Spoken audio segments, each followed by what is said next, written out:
As we speak, Abby Miller, say hi, Ab. Hi. Jack Michaels, say hi. And Rusty Halverson. Good morning. There we go. They're all here. The Monday morning crew is all in. I was emailing while you were chatting. I know. Hey, we're trying to make sure we're heading down to the Twin Cities, aren't we? We are. Yep. Beautiful weather. Twins home opener. Gorgeous weather. Yep.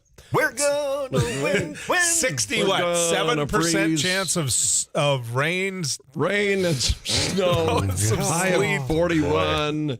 Winds gusting to 40. Yeah, that's a perfect opener. Yeah. Where are the cuddle duds? That's it. I heard Doug Lear this morning say they're giving away free Carhartts as you head to the Yeah, that's good. Yeah, you're sitting next to somebody you're going to be dating by the end of the I game. would rather snuggle. walk into that stadium to a cold home opener than go inside the Metrodome or any indoor facility.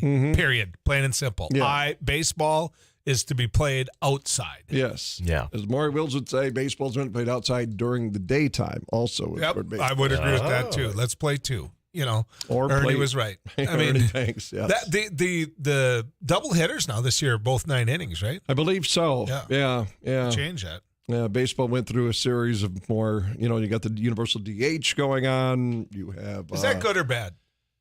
I'm old school, so I don't like it. I like strategy in baseball. I like pitchers. I like double batting. I like double switches. I think there's strategy. It takes that out, but I get it. People like the DH, and Shohei Ohtani, who is both when he throws, he'll also be in the lineup as a hitter. That guy's dangerous. He's at the just plate. one of those. That guy's amazing. Yeah. But I hate the designated hitter. I Do you No, I really? just despise it. Always have. Always been critical of it. The National League had it right. The American League Right. was wrong. It completely takes away, I mean, there's no double anymore in terms of, okay, you play here and then now all of a sudden my pitcher bats in the middle of the lineup and you know what I mean? Yeah, the double switches. The double and things, switch. yeah. It's like, come on, you took away managing the game, a huge part of it. You Yes. know, that took away. That's when getting rid of the bunt started as well. Yeah. Well, yeah, we're just in a, Pitchers should learn to at very least bunt. Yeah. Yeah. Now, on the other hand, right. you've, Extended the careers of various you've got a ball guy players. like Mickey Mantle whose knees are wrecked. Right. And you can keep him on the team for a little while. You could extend the Nelson Cruzes of this world in present day. Right. Extend their career. Tough. I mean, tough. Your time's gone. I mean, really, your time is gone. It's like, no. I mean, if you can do it, you can play. If you can't, you don't get to play. A bunch of women just walked in. Did you see that with Amy? Yes. With Amy? It's like a union. Abby. Yeah. I know. I Stay should with have us. been over there. Yeah, it looked like a Are we women's being club. replaced? Yeah. What? There's more women in here than men? What? Who would have thought? What? Who would have What a Poor concept. Abby's got help in the morning as opposed to being just bombarded with. Who wins the game tonight?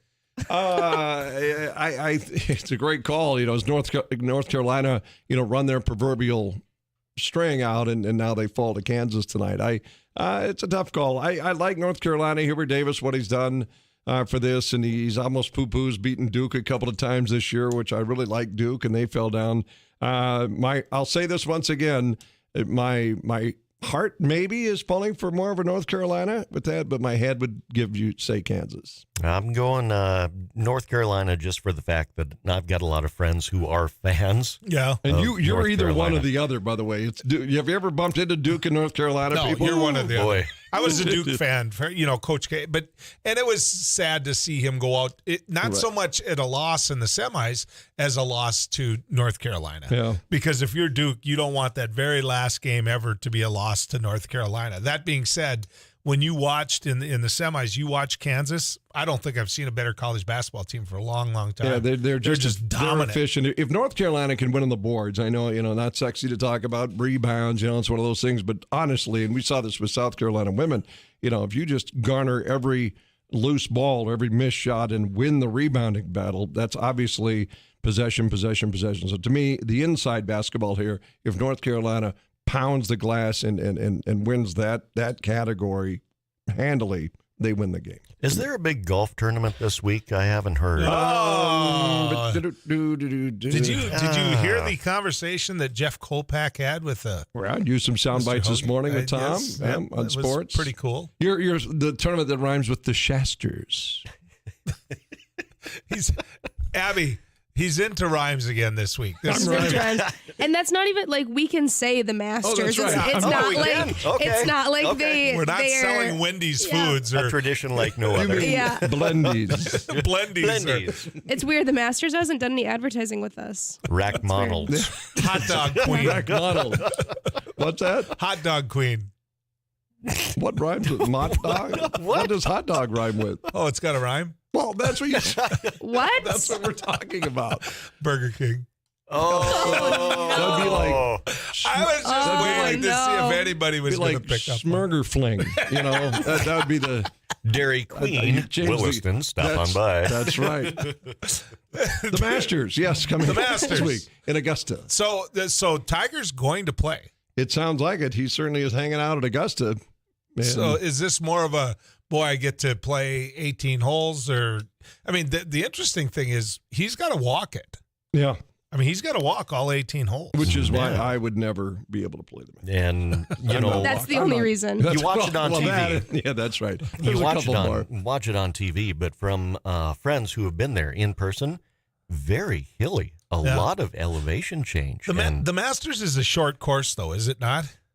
I mean, in terms of, I don't think It's the that. length of. well, I don't think as yards wise. I don't think the Masters is. they considered a tiger-proofed it long- back in the day. You know, they tiger-proofed Yep. it by making it a bunch Tight and long. curt. Yeah. Yeah. 64% chance of showers on Thursday, high of 76. Cool on Friday in Augusta, 66. Saturday, even cooler at 60. And then Sunday at 68. Comfortable conditions, though. The only chance of precipitation is actually Thursday. And then it looks like we're going to be able to. So, as far as because some of these, it just stinks when it gets washed out or they have to move back or they don't finish on holes. So, it looks like we're good up and not Thursday. I'd play through it. Play through. Augusta is 70, almost 7,500 yards. That's decent. Yep, that isn't short. Yeah. That's Yep. a good size That job. isn't what I. Once what I again, thought it why was. I would need a card. I know where you can get one. By the way, she has it for sale. Do you have a cart for sale? Not me, a friend of mine, and I've chosen to not purchase it because I believe that she's very aggressive in what she wants for her car. Chris Coast bought a scooter. Was it last year or 2 years ago? Because when we go to these stadiums for on the road, it's he likes to take that maybe from the clubhouse into the field, or maybe from the hotel you're at to a Smendy's or a Smurger Fling or wherever it is Yep. that you're Yep. Smack Ronald's or someplace like that. If I were allowed, Joel, I would get that cart, attach it to our charter bus for the Red Hawks, and have that at our various sites where I can zing around the. We'll from get the you a ho- moped. How's that? Oh, Ooh, that'd be a good one. those were You'd huge look growing up. good on a moped. Yes, that would all be. the wealthy people of my friends had mopeds. I bought a moped and I gave it my sister. I bought it knowing that my sister Holly would want it, and so it's pink. Now, And are I you bought talking, it from my brother-in-law. are you talking moped where there's actual pedals? No. Or are you talking No. a scooter? Whatever, A scooter. moped scooter. They came Yeah. in yellow, red, and I didn't know A they had moped pink. doesn't have pedals. What was that one? A maybe bike? Okay. Maybe. Covered wagon. Were there What? pedals just in case on a moped? Like or a- was that a? That's the thing I'm wondering, Jack. Didn't some of those mopeds have pedals? It I mean, seemed like, is the ped stand for pedals? Mm. But they're definitely like motorized. Moped was meant to be like, you're so goofy you're gonna hit motorized- yourself in the head. a motorized pedal. motorized pedestrian. All I know is my Right. brother-in-law had it. He wanted to get rid of it. I bought it. It was pink. I owned it for about a week. I looked at my sister Holly. I said, "Do you want to buy this? It's perfect for you." Beating around Fargo. She's like, "Yeah, I want to buy it." So Who'd I you owned it sell for a it week. for? Who did I sell it for? How much? Oh God, I forget. I want to knowing say you never sell like not. I You give a lot of things away. Let me just put right. that. No. you She, keep it. she paid exactly what I paid. So I didn't. It wasn't some. But I said to her the other day. I go, "Do you ride it? Because if you don't ride it, I want to buy it back." Right. Ooh. And she says she swears she rides it. Now watch. She'll take it out riding this year. She'll get schmucked by a garbage truck. Oh There are no! pedals. Oh no! What is that? Look at the pedals. Oh yeah, I know. But you were right. That's Wait, what? There's a pedal. So would that be because if the engine dies? yeah. Yeah. I feel like I don't. This doesn't look as masculine as the ones we had. No, I don't recognize that. This looks very. Somebody is calling me a completely big hypocrite. Because, on what? Well, because I don't like the designated hitter, and they said the EH in softball extended my career. I'll buy that for $1. Really? See, Holly's was, I don't know, then Holly's would be a scooter. Would a scooter not have? Oh, this says What's the difference? mopeds were traditionally equipped with pedals, and the name itself is an amalgamation of motor and pedal. Now they don't come with pedals, though, and they just have a bigger engine. Ah. Yeah. So we're all kind of right. So I just dated myself. Yeah, you did. Okay. Yeah. Yeah. Stick around. More riveting conversation. If we knew what we were talking about, we'd tell you. Coming up right after this.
But you can use that in the street. You cannot unless it's street legal. So you have to have certain things like brake lights. If I used your golf cart in town just to go from KFGO Studios to wherever, Maryween. Yep. Mendy's. Actually, Derek does advertise with us. See, what did you say? That rhymes with hot dog queen. Mendy's. So I was going to go get a baked potato at Mendy's. Yes. Could I drive a golf cart on 25th Street down to 13th? Legally, no. So I would have to get on the sidewalk? Well, legally, you're not The supposed to be grass. in either place. That'd be bad too. Yeah. Right. I mean, you're not supposed to. None of these scenarios It's not seem street good. legal, right? The moped's got, they got blinkers. They've got all of those things, right? Rear view, Right. mirror. I mean, do you remember what your driver's ed teacher taught you for signals, right? Yeah. That of course you're Yep. left-handed, so you're doing it wrong already. But And Great for radio. right. what's straight up? Arm extended with the hand that's up you're taking a right turn. with my left hand. Yes, because you're driving, so you're sticking it out the window with your left hand. So I'm with your hand straight I'm up in making the air. like a U. That means you're taking a right turn. What's Then left? Straight out Left is left. straight. Yep. But if I'm turning right, that was right. Yeah, that's right. That's left. Yep. What's one of the other ones? Stopping is like down, I think. Yeah, right. Stopping. Stopping is down. Right. Right. Yep. Stopping. That's it. That's all that I That's know. pretty of. much it. Well, there's another sign you can use, but Oh, yeah. as people say, what's your would you quit going so slow with What's your your golf quit- cart? what's You're your- going to need the other sign. What's your as quit well. tailgating me sign? Get off my bumper sign. And you can use both hands for that one. But here's where I'm confused because if I'm on a moped. Oh wait, I'd have lights. As Okay, they, as they pass you on your golf cart in the middle of 13th Avenue at All I'm doing- 4:45 in the I just afternoon. want a baked potato. Back off. Okay, those are the signs. Like, All right. like my Ranger, my Polaris Ranger, which by the way, highway service Polaris. My Ranger, as I drove it yesterday to convert the tires from what I call my winter tires to my summer tires. Okay. I drove it to the shop that I've been working in. Right, it'll go down the road over 70 miles an hour, no problem. Absolutely no.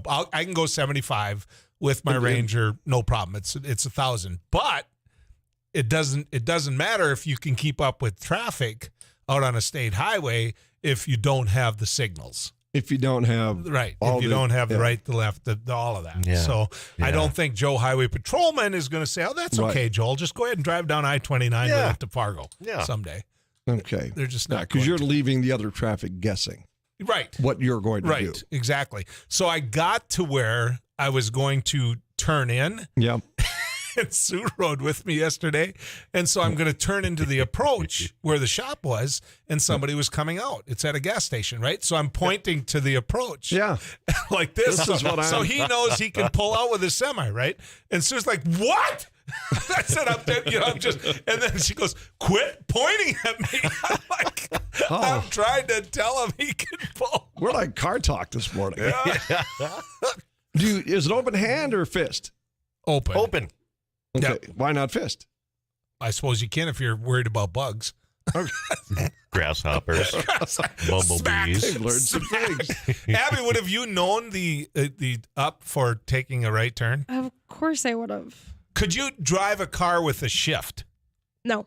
I'll take you to a cemetery. I heard that this morning. I Yeah. did too. I tried to learn in I think it was the Kmart parking lot one day. Yeah. I'll that's let you not drive good. my Scout. If I ever get it back, I'll let you drive my Scout. You'd get it. Use your blinker. Thomas Ambrosio, the doctor coming, man.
Gentlemen, it snowed 4 inches back home. 4 inches on the southern end of the Red River Valley. It was joyous.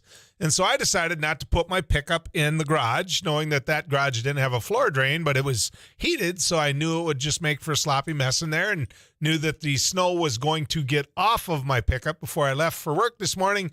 And I walked outside, and it was like one big icicle. That's how it's going. Yeah, I looked like that guy in the movie Fargo that was trying to get the ice off his windshield. I didn't know that you guys got snow. Oh, big time. I mean, we didn't get time. any up here. But It'll be gone fast. That's the upside. And I agree with Tom Szymanski. I will not give in, and I will not shovel this time. I just won't. Did you shovel last week? Yes. Oh, no, Danny I didn't. did. I didn't. I was not caving either. Yeah, exactly. No way we're giving in. All right. A lot of things to get to today. John Hoeven only got, I think it was 54, maybe a little under percent in his search for the nomination for the Republican Party after all those years. We'll get to that.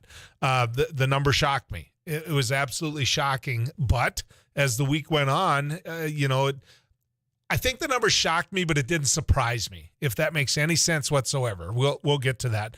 But of course, what's playing out all over the news every day is the tragedy, the horror that we're seeing in Ukraine and what the Russian government has brought in its war against the Ukrainian people. More news coming out today. In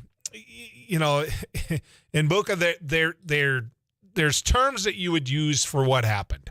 There are individuals with their hands tied. There's people riding bicycle.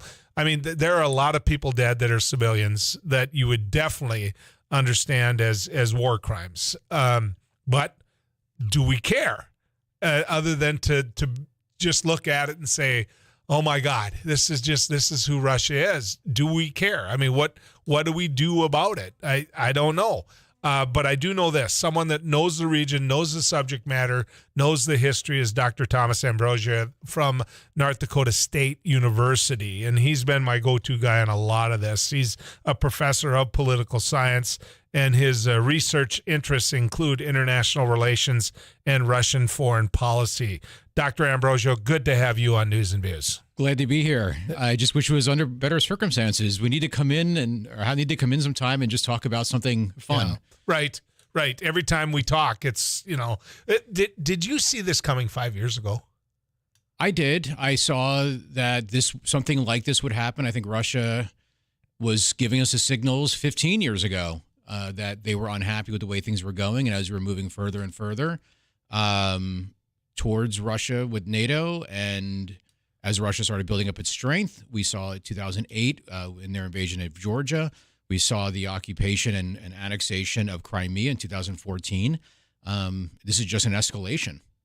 So I was, a lot of people are sitting there and you look at the current administration, you say, what could have they done differently? And then you compare it to the administration before. I want to go back one more prior to that. Or I should say 2 more prior to that. I want to go back to the George W. Bush era, right, because there was a conversation held during that administration about the expansion of NATO. And Condoleezza Rice later came out after not being in office or being Secretary of State. She said that probably wasn't our best day when George W. Bush talked about how nations like Crimea and Ukraine, nations where there's free elections and a democracy, that why wouldn't we consider them being part of NATO? And that, I would guess, to Russia, put up a big red flag. That was the red line. So what happened was at the Bucharest NATO summit, I believe it was March of 2008. It was in that springtime. And the alliance, under pressure from the Bush administration, said to the Ukrainians and the Georgians that they would have the opportunity to join NATO, and explicitly stated that. And we always had an open door policy, but by putting that kind of in writing, it created certain expectations on the parts of the Ukrainians and the Georgians, which played out that same year in Georgia itself, but then also was us crossing that key red line for Russia. And yeah, that's kind of, Russia is 100% responsible for invading Ukraine. There's no question. But we helped to contribute to the context within which that decision was made. So now go to the next administration, the Obama administration, and there's a lot of people point to how signals were sent to Russia that with what happened with the annexation of Crimea, America proved we don't care. Well, I think it happened so quickly that the administration really didn't have any ability to react. We put sanctions on Russia, but it was something that the international community was really not on the same page about, in large part because it was done without violence. It just kind of happened. Happened very, very quickly in the chaos of the overthrow of the Ukrainian government that led to kind of the overall situation, which Russia annexed Crimea. And then also you had the war in the East. And there was, kind of a lot going on at the time, and the administration kind of took its eyes off the prize there. But ultimately, there was very little we could do. We're not really going to confront Russia over Crimea. Was NATO and the United Nations, did they deal themselves a hand like we did in Ukraine? Well, when it came to Crimea? Well, yeah, the United Nations General Assembly passed a resolution condemning the annexation, but ultimately that has no real strength to it. And you can't get anything through the Security Council because obviously Russia could veto it. Europe put some sanctions on, but of course Europe is really dependent upon them for natural gas. And the notion here was that maybe if we try to play nice with Russia, at least not go 100% harsh, then we could maybe get them to scale things back somehow. I don't know. Now go another administration. Right. So we've gone from George W. to President Obama to President Trump.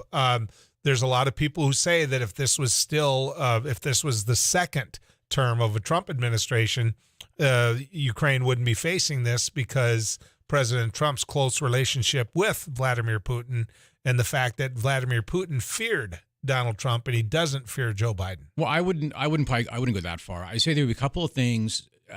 It would be interesting to go back in time to change the outcome of the election and see what would have happened.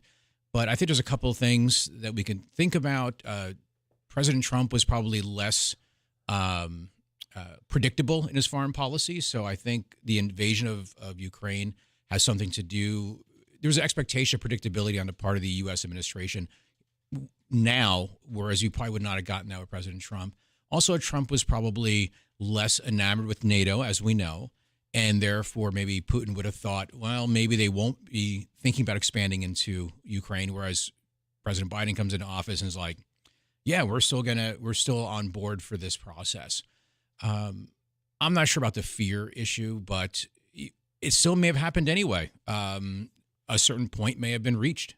So I don't want to involve you in my politics, and you don't teach that. You just give an overview in your classroom. I realize that your job isn't to teach or have people be one political party or the other. But I'm not a big Donald Trump supporter. I don't hide that on air. That being said, if you take a look at what Donald Trump and his relationship with Putin was, you have to question if it was the uncertainty, Professor Ambrosio, if it was the uncertainty, I would suggest that if he ever was going to invade Ukraine, what better administration to do it under than one that doesn't really like NATO, like the Trump administration did, than one that believes that you're a genius when you do attack, and yet he didn't do it then, which would take away my argument of, boy, Russia's got a friend in the White House, does it not? That's certainly one way to think about it. It also could have been the Russians needed a certain amount of time to build up their military. Well, if they built it up, they didn't do a very good job. They did not do a very good job. Well, the problem was that the Russians, now what we're seeing, we're about 40 days in, or roughly in terms of time. And the Russians have been defeated around Kyiv, and then we'll get to Bucha in a little bit because that's kind of where we're seeing these atrocities. They're retreating from certain areas, withdrawing, as we say. Mm-hmm. But they did not fight the way they were supposed to. They fought poorly, not just in terms of how they fought, but also the plan itself. So they did. Our expectations of what Russia would do based upon their military doctrine is actually not what they did.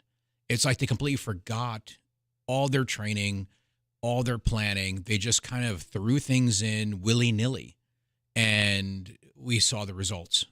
And good for the Ukrainians. They were able to hold out. They were able to resist it, and then now we're seeing them beginning to push the Russians back. And now the Russians are refiguring or resetting their context for what they're going to do in the future. I always wonder if, because some of these armies in certain ways, the way they did in Ukraine, have been on the shelf for so long, if this just wasn't an example of something that was so dusty you had no idea whether it'd work or not. Well, actually, the Russians fought in Georgia. It was a very brief war.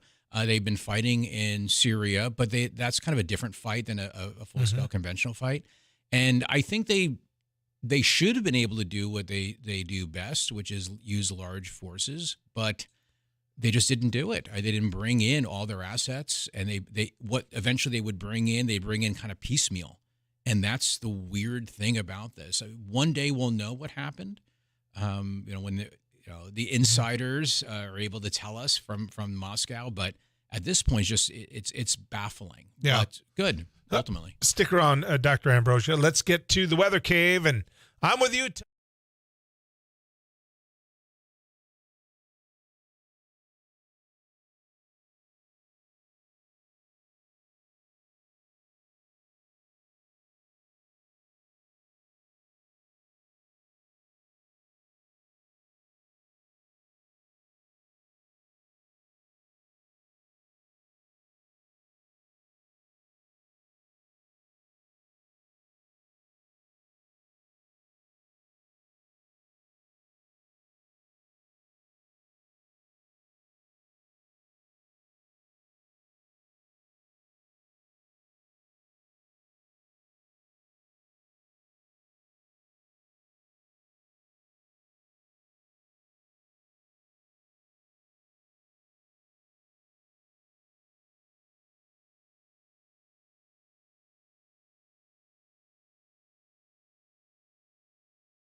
Dr. Thomas Ambrosio has been kind of the mainstay for us and the go-to when it comes to what's happening in the war in Ukraine, because he understands the region. He understands, and that's his area of study. Dr. Ambrosio, we were talking before the break about how we got up to the comfort of a Russia feeling as though they could invade Ukraine and probably have the world let them do it, but that hasn't happened.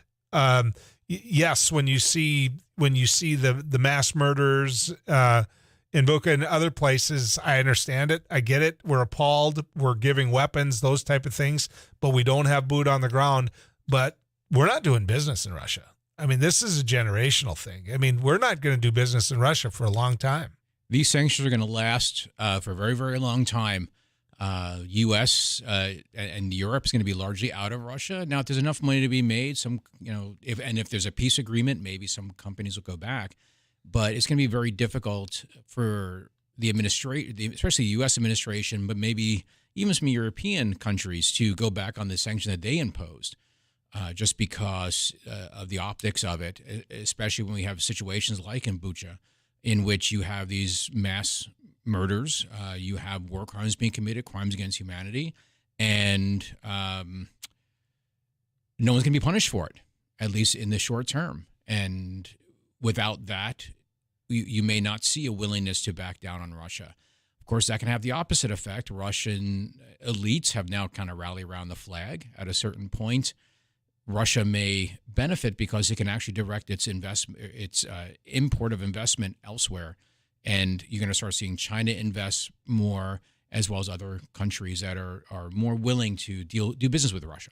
I think that a lot of people understanding the U.S. government and being around politics as much as what I have at pretty high levels, quite frankly, I've come to realize that there is a select group of people that really, really have a say in how a government runs.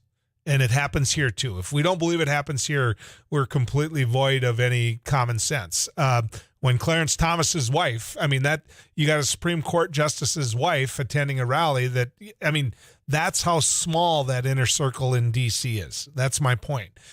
Is it that small in Russia? And the reason I ask this is because the oligarchs have been living a life that you and I would be like, wow, what excess.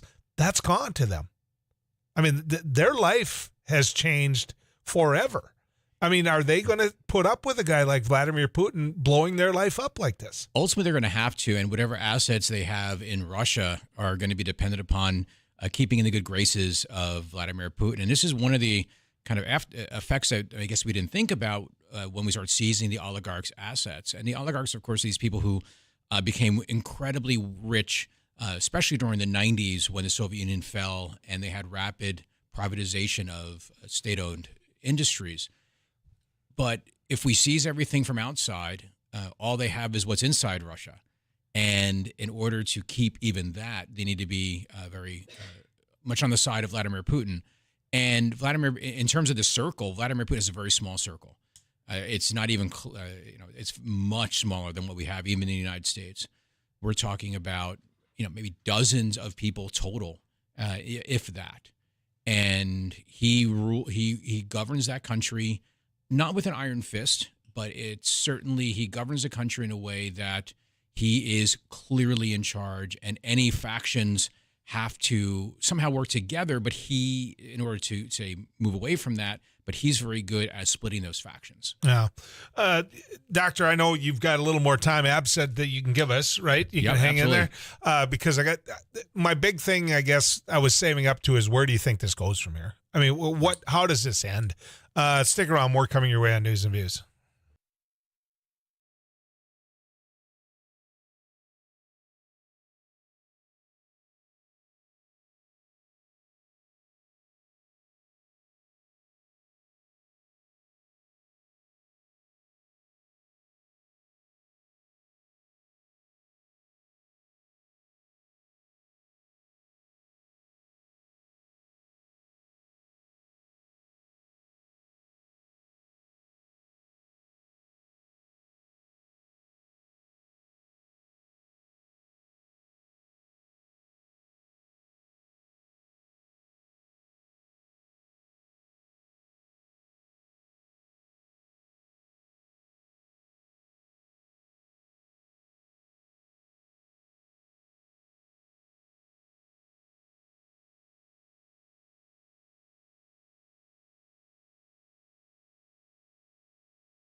800-880-5346. That's our Laney's News and Views studio line. If you have a question for Dr. Thomas Ambrosio, he is a professor at North Dakota State University. And you go ahead and call our Laney's News and Views line, and you can speak to him and ask him what you want when it comes to Ukraine and Russia and where this is headed. But that's the first thing I'm going to ask you. How does this end? I mean, what do you see as determining factors for what happens here? Well, I think what we're seeing now is that Russia is withdrawing from around Kiev. So the battle for Kiev is over, or for Kiev is over. We're starting to uncover more war crimes and crimes against humanity, as we're seeing in Bucha right now. And as the Russians pull back and the Ukrainians move in there, we're going to see more and more atrocities. The Russians are going to shift their main axis of battle towards the east. So this would be to retake all of the territories that were originally part of the Donbass region under Ukraine that have not been under control yet by the pro-Russian separatists. That's going to be their main focus. Mariupol, which is that city on the coast in the Azov Sea, is still somehow holding out. They're fighting building to building, probably parts of buildings to parts of buildings. Once that falls, then Russia will have a land bridge between Crimea and the Donbass region, which also connects to Russia. And then Russia, you're going to start seeing a real push for a ceasefire so that the Russian can begin digging into that territory and either force Ukraine to recognize parts of it as part of Russia, or simply to create a new status quo in which they control this territory. And the idea of having an entire Ukraine within Russia or under Russian influence, that's got to be dead at this point. And the Russians will take what ultimately might not be considered a true loss. They have that land bridge, they have certain territories, and if they can get Ukraine to accept neutrality and never join NATO, that's kind of a win for them. It's a dirty win, it's almost a Pyrrhic victory, but it's still, in many ways, maybe a lowercase W. And what if Ukraine says no? You don't get any of this after what you've been doing in Bucha and other places like that. No, we can't, give anything away to you because our people have died in the streets. Our soldiers have fought so valiantly. No, we're not giving anything. Then the Russians will keep shelling cities. The beatings will continue until morale improves. So then it begs this question. Russian policy is just simply hurting the Ukrainians until they eventually say enough. So when does NATO step in? Because there's people who are using the term genocide. Right. There are people who are describing what happened in Bucha in a way that says, what do you need? What more do you need if you're NATO to realize that there's gives you flashbacks to 1935, 36. What does NATO? What would cause NATO to get into this thing? I find it difficult to believe a situation which we would. There is no support for a war with Russia, and ultimately a NATO intervention would most likely cause a war with Russia, and that is a bridge too far, so to speak. And both countries have nuclear weapons, or both sides have nuclear weapons, and and also Russian nuclear doctrine is what's called escalate to de-escalate, which is if they feel themselves on the losing end of a conventional war, which may result in the defeat of Russia itself, their doctrine says we will begin using nuclear weapons to force the other side to back down. And they've made that very, very clear. So the Russians would have to do so much more for NATO to truly intervene. Maybe begin using chemical weapons. Maybe some people were talking about Russia using some type of a tactical nuke in Ukraine. But even then, it'd be very difficult for us to cross that Rubicon and start a major power war. So what we see is what we're going to see until some type of a deal's cut. Exactly. And I do want to I know a lot of people talk using the G word, the genocide word, and we have to be really careful about that language in general, because not every set of atrocities is genocide. People like to use that term politically in order to mobilize the international community to act. essentially you said as a community never again, and now we're seeing this, so it's genocide. You have to do something. What we're seeing is crimes against humanity. We're seeing war crimes, but there's really no evidence at this point of genocide, which requires a very high standard and requires a certain amount of scale and an attempt to eliminate an entire people. So how would you define genocide? Genocide is, the definition is essentially an intent to destroy a group in whole or in part. And it lists a certain number of groups or certain types of groups. So you really have to intend to destroy the group. And you can make a case that, yes, Russia doesn't, Putin doesn't consider Ukraine a real country and a really part of Russia, but that's not enough. So it is a really high standard for genocide, which is above and beyond any of the other international crimes. But there's no question at this point that war crimes have been committed by Russia in a variety of ways. War crimes require protection of civilians and protection of civilian objects, and to make distinctions between the two, and clearly Russia has not done that. They've also committed war crimes. Crimes against humanity, which is direct attacks against civilians. And certainly we're seeing that in Bucha, the aftermath of that. And you can have both at the same time, a war crime and a crime against humanity. So we're seeing that happening here. But those are grave crimes, and the International Criminal Court will be investigating it, but they really don't have any power to really do anything. The Europeans are going to investigate it. Individual countries can also investigate and begin prosecutions independently on their own under the universal jurisdiction rules. So I'd like to take a step back every now and then and say, okay, number one, it's not hard, in my opinion, to see what Vladimir Putin is doing. He doesn't have access to the water he wants. He definitely is sitting here in a country that he wants to. He doesn't believe ever should have been allowed to go away. He wants the old Soviet Union back. I mean, it isn't hard to see all those reasons vis-a-vis he doesn't want them involved in NATO to be Ukraine. I get that. I understand that. But the price that he's willing to pay for it on a world stage, the price he's willing to pay for it economically. I mean, these sanctions that are put on, when you have everybody pulling their money out, saying we can't do business with them. I mean, we're not going to do business with them ever again. Not just because, boy, we lost money on this thing, but because the people that we do business with, if they find out we are doing business with him, aren't going to do business with us. And so this is a rock rolling downhill. It's a boulder, and it's coming. And I just don't see in the end what he has left, Dr. Ambrosio, on a world stage. Right. Well, he at this point, maybe not much more to lose, and that makes him potentially desperate and willing to do almost anything. Also, he's going to be forcing countries to buy his natural gas in rubles, which is interesting because they're going to have to buy the rubles from him, from the central bank of Russia, but also other countries. We'd like to think the world is united against Putin, and a lot of the world is united against Putin, but not all the world. Right. A lot of countries that are still willing to do business. A lot of countries in the Middle East, even countries that are close to us. China certainly is. India is still an ally of Russia. They've been an ally of the Soviet Union going all the way back. China doesn't surprise me, or at least my image of what China is.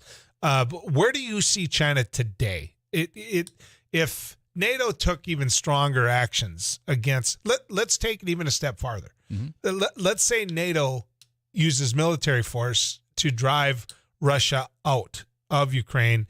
Will China come out militarily and support Russia? No, I don't think China would be willing to do that. I don't think they don't have an alliance the way NATO works. They have what we call kind of tactically an alignment where they are very close together. They have very similar interests and they help each other. But China has been unwilling to cross certain steps, even declaring countries allies and creating those alliances. What this may do, however, is give China possibly some pause about Taiwan, for example. But if I'm sitting in Beijing, I have to realize think that the situation in Ukraine is very, very different because it's right next to Europe, and NATO will be united on that issue. When it comes to something like Taiwan, that's a different story. We don't have those already established alliance systems that the U.S. can draw upon, but also the world is far more reliant on China than it is on Russia. Mm-hmm. And what China could get away with, Russia may not be able to. But it's no different than a bank that you borrow money from back home. You could make the argument that, hey, we borrowed money from China, and so we're dependent upon them. We do business with them. But that goes the other way too. I mean, China doesn't want, or that hometown bank doesn't want you to go broke. They want you to succeed, or else that hometown bank loses money as well. That has to be some of what's happening in China. I think so. We do have this very strange interdependent relationship, but if they think they could possibly get away with something, they might try to do it. Now, militarily, what's interesting about the situation in Ukraine is what a dedicated, relatively small, relatively weak force can do against an outside invader. Yeah. And armed by NATO. And Taiwan's well armed, and they're in a much better geographic situation vis-a-vis China. So that might actually give Beijing some pause there. But I don't think China would be as unprepared as Russia did. I think they would do it a little bit better. I don't think you could be any more unprepared than apparently what Russia was. When we come back, I want to know about these countries, or what your take is on a world stage when it comes to India, when it comes to Israel, in what role Israel's played in all this, or lack of. So stick around, Dr. Thomas Ambrosio. I love these conversations, but first I've got to find out what's going on in the weather.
I want to get back with Dr. Thomas Ambrosio from NDSU, an expert when it comes to Russia and what goes on in that region. Doctor, the countries that have stayed out, we talked about China before the break. We alluded to just briefly to India. What about Israel? I mean, when I think of Israel, I think of us. I think of a country that we have always had their back. We've always supported. But yet, when I see what Israel is doing in this Ukrainian situation, they've been like Switzerland. They've stayed completely neutral. I mean, how does that play out on a world stage? Actually, they've been more Switzerland than Switzerland. Switzerland actually supported Ukraine. Israel has to keep its options open, and that's kind of what they're doing here. They are trying to please all sides, and ultimately they may find out that they please none of the sides. But also, Israel has a very strong relationship with Russia, and that goes back, which is ironic given the fact that they fought so hard in order to get Jews from Russia or from the Soviet Union into Ukraine. But they actually did bring some level of loyalties with them, ironically enough. So you kind of have that faction within Israel, but also in general, Israel realizes as a small country, they can't rely just on the United States. They have to keep their options open. And they've kind of cut deals with all the major powers just in case. And in addition, Israel and Russia have some similarity of interest in terms of radical jihadists in the Middle East, and certainly neither side really wants those. So they kind of it's this weird constellation of relationships. So what price could they play on a world stage for this? What if you're sitting here looking at Germany, for example, being one of the just economically paying a tremendous price. They're the one the pipeline was headed to, for example. If you look at other countries, the United States, I mean, look at what's happening at the gas pump, those type of things. And then you look at Israel and you're like, okay, you didn't pay the price that we all paid. You didn't throw in with everybody. What type of price do they pay with countries like ours later on? I'm not sure a very large price because they're not actively helping Russia. They're just more sitting on the sidelines. We tend not to punish sideline sitters, especially those that have a tremendous amount of influence and already established allied connections with, say, Germany and the United States. So I don't think they're going to pay a price. The issue would be if China, I think, does more, or if India does more. But even then, in those cases, we have to walk a fine line. The global economy is already in trouble. And we're seeing it play out at home. I mean, all of our living standards are going down just because of inflation. So okay, the 30 seconds I have left, the Russian people, are they going to stay with Vladimir Putin? They have no place else to go now. And ultimately, there is a rally around the flag effect that we oftentimes see. And probably Russia is more united now because if you speak out against Russia or against Putin, you're a traitor. Dr. Ambrosio, thank you. Thank you so much for sharing that classroom with everybody out there through the News and Views Radio Network. When we come back, 54%. What does that mean? I'll explain it right after this.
long time ago, Representative Rick Becker made a determination and decided that he was going to run against John Hoeven for the United States Senate endorsement from the Republican Party. And I sat there and I thought, well, this is a complete waste of time on his part. I hope he doesn't spend a whole lot of money on it. I hope, there's no big grassroots effort that's going to be kicking in here.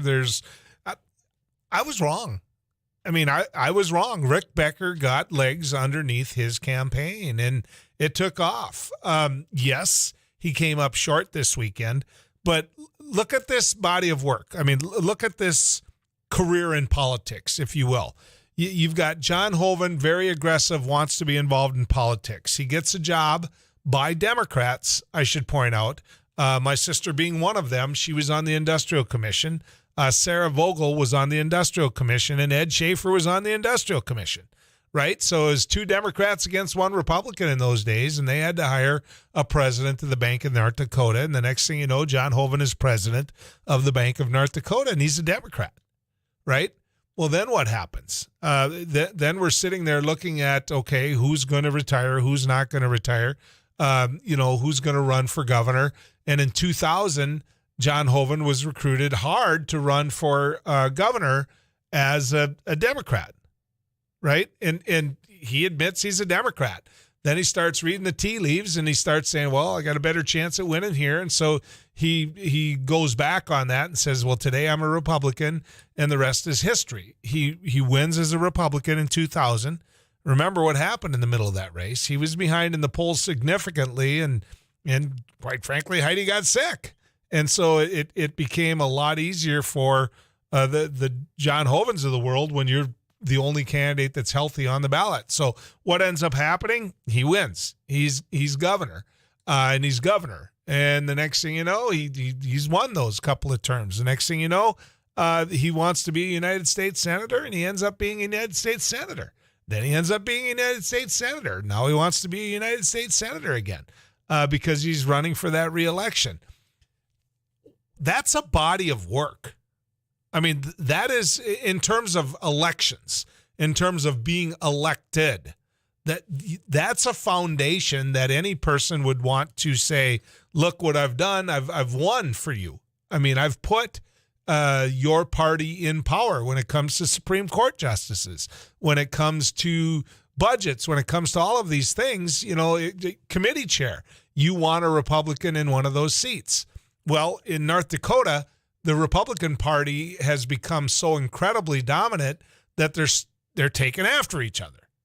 They are, because they look at people like John Hoeven who have become lifetime politicians, and they say that doesn't, number one, it doesn't give anybody else a chance. They don't get a chance to run as long as the incumbent's running and winning, and the incumbent wants the job and isn't willing to retire. And I think John Hoeven is, I'm guessing age-wise, in his mid-60s, but after holding public office that long, should he still be the one that holds public office after having that many terms to do something? These younger Republicans are like, I want a shot at that thing. I want to do it. And if you win, that's 6 more years. A lot of things, a lot of people don't want to wait 6 years. Well, Rick Becker believes John Hoeven wasn't conservative enough, and he didn't want to wait. So out of anyone that Rick Becker could have taken on, he's 65 years old. Thanks, Abby, my crack research department. I said mid-60s. Can't get more mid-60s. You're right. Yeah, right. That's mid. But if there was any race that I thought he was really tilting at windmills to make the point of conservative politics and where this country is headed, it wasn't going to be John Hoeven, because he wasn't going to get that platform. He wasn't going to get that ability. He wasn't going to get that opportunity, because the Republican Party in North Dakota was just going to look at him and laugh and say, get out of here. This is John Hoeven. This guy is the Republican Party in North Dakota. Well, what I found out over the weekend was that Rick Becker ran one heck of a campaign with a real grassroots effort. I found out, number 2, that John Hoeven isn't as loved by the Republican Party as what I thought he was, or at least the Republican Party that attends the convention. After all of that body of work that I just described to you, to wake up one day, be running against Rick Becker, with all due respect to Rick Becker, he knows what I'm going to say about him. I mean, this guy is so far right that, it just, he on this airway, he came out against federal crop insurance, for example, and it's like, you pay the price for that. John Hoeven instantly came out and took the sound from this show and he turned it into a commercial. He turned it into an ad against Rick Becker. So I never thought that Becker would get that many votes. With the positions he's taken, what he's done in the legislature, I never thought that Rick Becker would get that many votes. So it's one of two things, right? Either it's North Dakota has gotten so conservative that they're embracing the platform, the philosophy, the beliefs of a Rick Becker, or two, they don't like John Hoeven. They're tired of John Hoeven.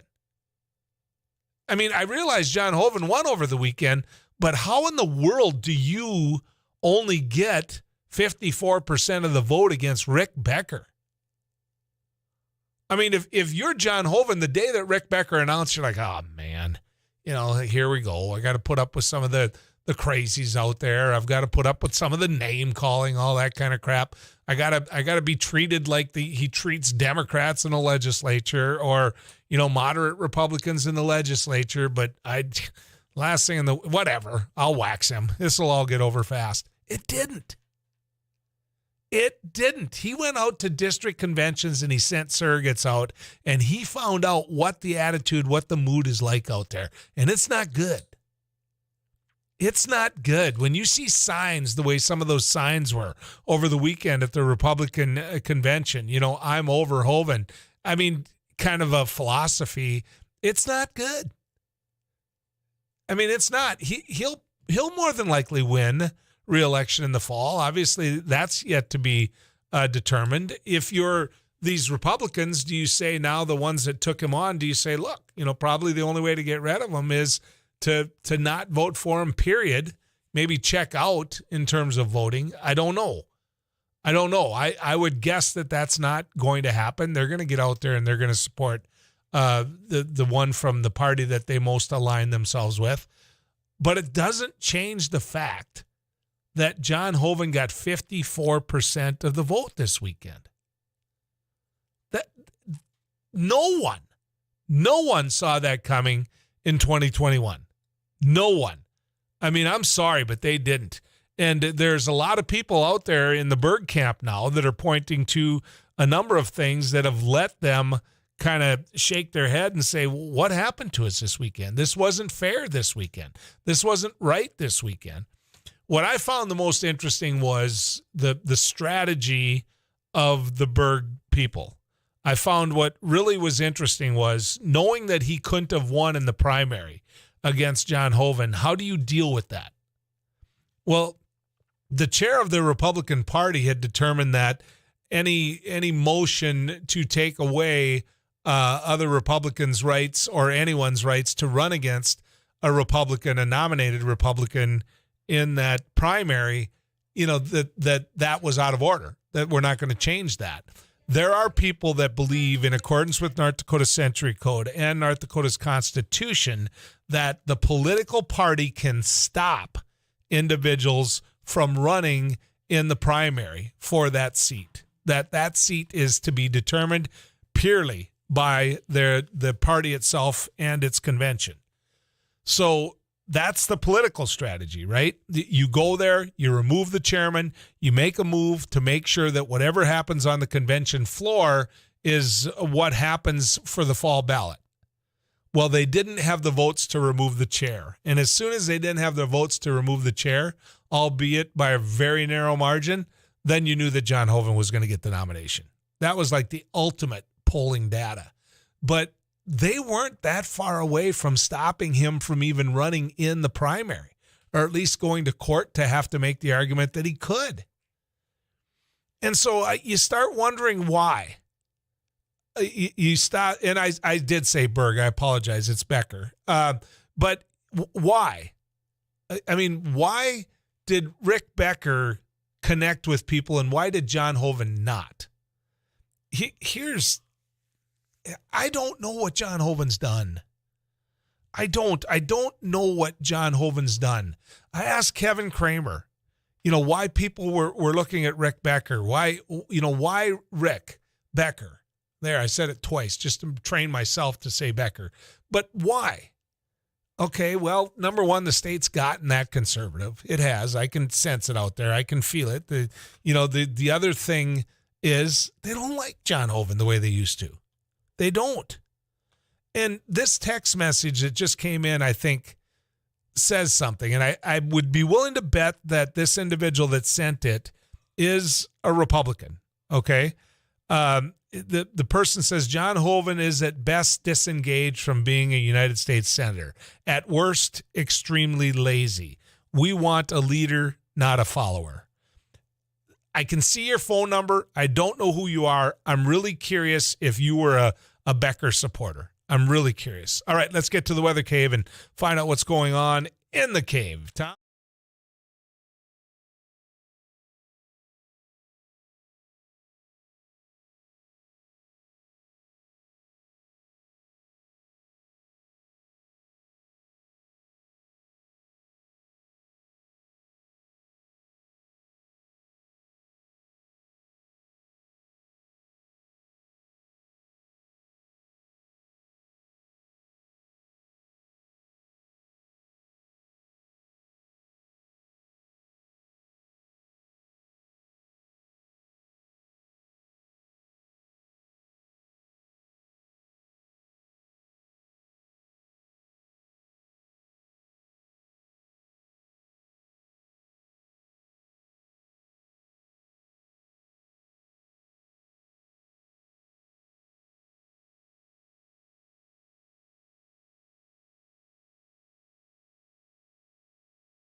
54%. Somebody said, Joel, I'm not a Republican, and I believe Rick Becker is an extremist. That would be even worse for North Dakota. I lean Democrat, but I want a senator that works hard and gets out there and designs legislation to help North Dakota and the U.S. Well said.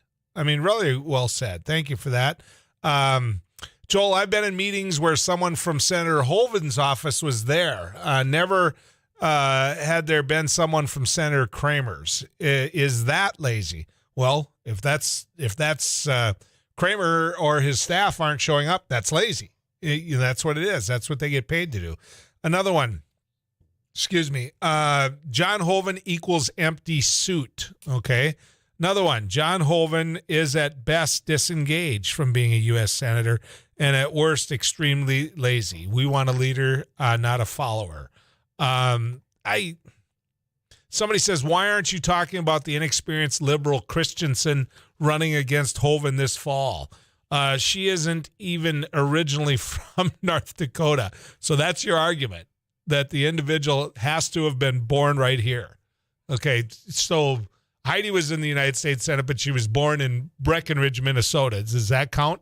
I mean, well, and I mean, she didn't grow up as a kid here, but right. She had all of her children here and raised her kids and has worked here. It's that attitude there is why you're seeing towns die in North Dakota in certain areas. Yeah. It's that attitude right there of why this state, everybody's like, we're so welcoming. No, we're not. No, we're not welcoming. That person that texts that right there is exactly why many companies are looking for workers. Again, I will compliment somebody from the other side of the aisle from me.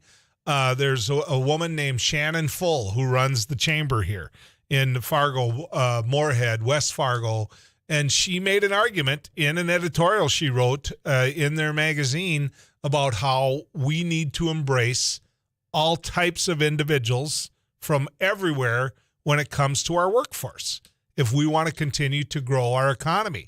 That individual right there is the one that's saying that's texting in, is saying, don't come, we don't have a job for you. We don't have a home for you. We don't want you living next to us. You're not from here. You're really not. Another one, glad Becker lost. We don't need another Lauren Boebert in Congress. So I wonder if this changes Hoeven. If the speech that he gave, I saw some highlights, he actually was animated. He actually sounded like someone with a little passion in the belly instead of just, oh, God, I've got to do this. Oh, yeah, I'll just say that. But don't really say anything. Don't give a position that you might have to defend later on.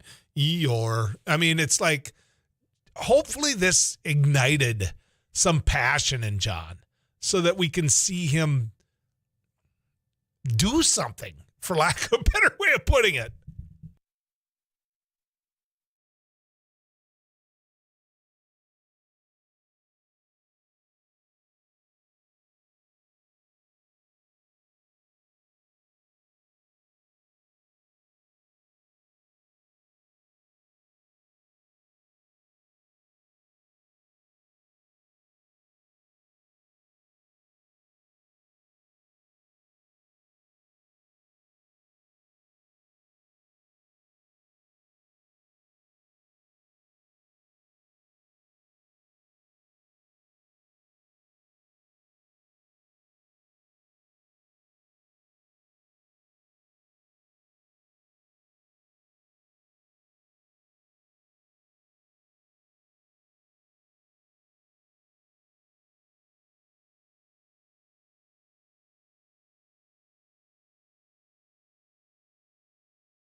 Welcome back to the News and Views Radio Network. Joel Heitkamp, your host. Abby Miller, the one that actually runs the show. I'm just sitting here looking. I want to thank all the individuals that have texted in since the I don't know, I promised I wouldn't use words like idiot. Since the guy who's so ridiculous texted in about how some people aren't welcome to run for office here because they're not originally from North Dakota. Okay. This person says, texts in and says, it's funny conservative North Dakotans want born here people, but look at Montana, where they hate out-of-staters but have a governor and a congressman that are out-of-staters. Another one, why can't we find a good Democrat to give the Republican a run for their money? There's no passion at all in Hoven. Well, we don't know that Christensen won't. She's new to politics, yes, which is, to me, somewhat of a breath of fresh air. We need to get her on News and Views and let people get to know her better. We do. Another one, is it true that Trump endorsed Hoven instead of Becker? That seems weird. I wish Hoven would have had the guts to stand up to Trump. Totally agree with you. It is true. The fact that he did do that shocked me even more that it got to be a 46-54 race. It just shocked me. Another one. North Dakota is not welcoming to those not born and raised here. It's equally unwelcoming to those of us who leave and return. We return to North Dakota to raise our children. We plan to leave as soon as she graduates high school. Don't. It sounds like you've made up your mind, but I hope you don't. I hope you stay. I hope you feel, I guarantee you'd feel welcome with me. And fair, Abby?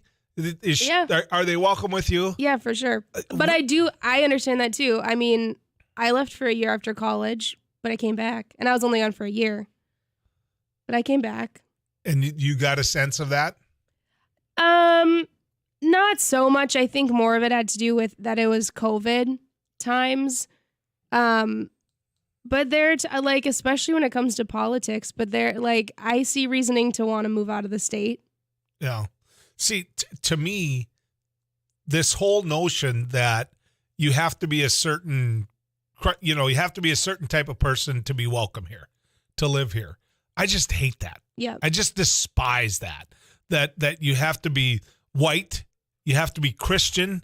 It's okay if you're Lutheran, but we'd prefer you to be Catholic, or it's okay if you're Catholic, but we'd prefer you to be Lutheran. This whole philosophy that individuals like the one that text in have on what meets the criteria of a decent person.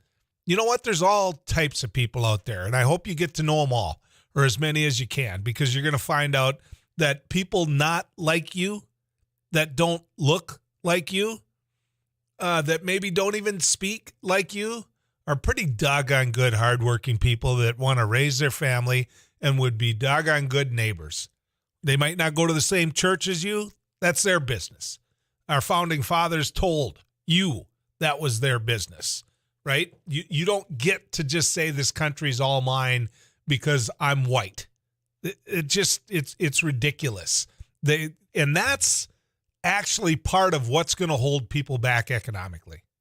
It is. That's part of what's going to, Texas being a perfect example. Economically, Texas, they've got oil, they've got all that. I get that. But they've got workers. They've got many Hispanic workers. And because of that, you know what? The economy does pretty well. And the philosophy that they have when it comes to those workers publicly isn't all that engaging. It isn't all that inclusive. But it doesn't change the fact that they get the benefit of having good, hardworking people that are trying to build a home for their family right here. Right here, and call it home. I'm trying to make sure there's no cuss words. Somebody said if Trump came to North Dakota to run for governor, he'd win. That's a good point. He'd be from out of state, but he'd win. He would definitely win. Democrats don't run because the voters will vote for Charles Manson if he runs as a Republican. Another one, I won't vote for anyone that Trump endorses. Another one, it's because people worry that outsiders threatened our way of life here in the great state of North Dakota. What is our way of life? Can I ask that? I mean, what is our way of life? My brother and sister-in-law lived next to a family that provided a much-needed service to our country for a long, long time, and to our community here. By being physicians, you're desperate for physicians, right? The more physicians we can get in this state, the better off we're going to be. So you have neighbors, you end up making friends with your neighbors. They might be of a different religion. They might eat differently than you. They might speak a little differently than you. But they might choose to live their private life differently than you. But it doesn't change the fact that they're great neighbors, that they're good people, that they get up every day and they go to work. I don't get what somebody like that individual, why they feel empowered to say something like that. Somebody said, I have a hard time disagreeing with the folks who don't feel comfortable in North Dakota. Been here for years and never have felt quite welcome. There's some underlying distrust, I think, with outsiders around here. Well, and I think sometimes, too, I've lived in North Dakota almost my entire life, and yet sometimes, Joel, you'll ask me questions about North Dakota geography or the roads, and I have no idea. So, like saying that you could grow up in North Dakota, you could live in North Dakota, go to school here, and somebody could move here and live here for a few years and know more than I do about the state. Like, just because you grew up in the state, that doesn't mean that you know everything there is about it or grew up in a North Dakota way. And I think it's just like a narrow-minded way to look at it. Don't you think a little bit of that is why Western North Dakota gets somewhat fed up with Eastern North Dakota? Because Eastern North Dakota, right on the edge of Minnesota, you get to go into Minnesota, get the benefits of Minnesota. You get to go out into Lakes country. You get, you're closer to Minneapolis. Right. You're 3 hours from Minneapolis. It's way closer to Minneapolis from where I live than to Bismarck, you know? And so we used to say if you get west of Jamestown, the world just completely changes, in terms of all the different philosophies, all the different ways you want to live your life, how much you would even appreciate living in Eastern North Dakota, how you never would. But I always forget to take a step back and say that same thing to the great folks in Western North Dakota. To me, if you want to look at the perfect example of a melting pot, look at Williston. Look at the basin. Look at what they did for the state of North Dakota. They had all this tremendous growth. And the people that came, some good, some bad. That's just the truth about it. Not everybody that came to work in the oil patch was good. Not everybody that came to work in the oil patch was somebody that you may want to live next to as a neighbor. But it probably mirrored some of what you see in other areas, like Texas, where I mentioned earlier. That being said, Williston embraced it. Economically, they met the needs, the demands. Housing-wise, if you go there now, you'll see that the city didn't run, didn't hide, didn't shirk from it. You'll see an economic development team that was ready to take on all these new challenges they had before when it comes to a park system and everything that goes with it. Williston went from a small little town in North Dakota by North Dakota standards to a very, very productive, larger town by North Dakota standards. They really did. They went to a town that had limited amenities to a town that has it. And believe me, if you go to the Ark in Williston, you go to their indoor facility they have for parks and recreation, all you're going to say the first 5 words out of your mouth are wow. I mean, it's that amazing what that community did and how they invested in themselves. And so that was a melting pot. So were people supposed to stand on the edge of Williams County or Stark County or pick a county, in Western North Dakota and say, you're not welcome here? You know what? You can't come here. You're not from here. We don't We'll take your tax money. We'll take your hours of labor, but you're not ever going to be really a North Dakotan. You're not. So when the boom kind of leveled out and you saw far less drilling and the school system was looking at doing what it had to do to meet the demands, I continually ask the questions of the Williston School District, what's happening with your student enrollment? Because you assume that these families who came out and built the Williston Basin, this Bakken play, that they would pack up and leave, and with them would go their children. They didn't. So the big question is Williston, is Watford City, is Alexander, is Killdeer, is Tioga, are these places theirs too? Are they theirs too? Because I can tell you this, if 20 people came into Hankinson, North Dakota tomorrow, those 20 people would all have a job. And I would hope that the folks in Hankinson, North Dakota, and I'd certainly like to believe they would welcome them into the community and say, you're from Hankinson now. You're ours. This is your home. Because individuals like the one that texted in earlier, they're embarrassing to all of us. Let's get to the Weather Cave and visit with Too Tall Tom. Tom?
break here. They're interesting.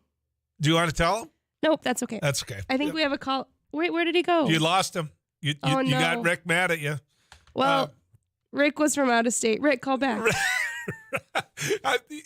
He could tell we were talking about something weird on the break. The message in our text club from people that are out of state that are just they are making the point of the previous text messenger. They're like, apparently his attitude, which is you're not originally from here, so you can't do something, is dominant out there, because there's a lot of people texting in that moved here from out of state who have felt that that this individual's right, that they're not welcome here.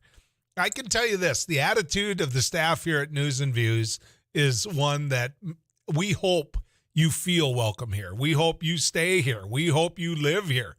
We'll hang out with anybody. Yeah. Somebody said move back to the spouse's family farm over a decade ago. Have exactly 2 friends. Have tried getting involved in nearby small town events. Nobody calls back. If we go to the local watering hole, no conversations are made with us. We've given up trying to make friends here and plan to move to Minnesota. Once a big waste of taxpayer money has been completed. It's sad. We're nice, decent, friendly people. I just don't get it. Another one, Joel, we as a country are not moving forward when everything turns into an ideological fight. It's childish and it's embarrassing. Another one, Joel, Kramer is a brown-noser, a Trump brown-noser. Don't forget, he said those of us that are veterans had no better choice available to us. He's a creep. Another one, I agree, Joel, Kramer is nothing more than a spineless Republican puppet. I'm sure he got told that he can't vote for her and use this lame excuse. So here's one of the questions I have for individuals who believe that she was too lenient on pedophiles. Number one, you've got a sentencing guideline. Number two, I thought that the piece nationally that was done on the senator from Hawaii who pointed out that Ralph Erickson had lesser penalties. Now, Ralph was a diehard Republican here in North Dakota, active in the Republican Party, appointed to the federal bench by a Republican, advanced to the 8th Circuit by a Republican. Ralph Erickson's a good person and a good judge. And I can tell you this, Ralph Erickson does not stand for or do things to benefit pedophiles. He doesn't. But I'll know this, that Kevin Kramer will support Ralph Erickson every chance he can, because that's the side of the aisle he's on. And he'd have to go back and explain to others in the Republican Party why he didn't support Ralph. So, hypocrisy. Good riding with you, folks. We'll see you back here tomorrow.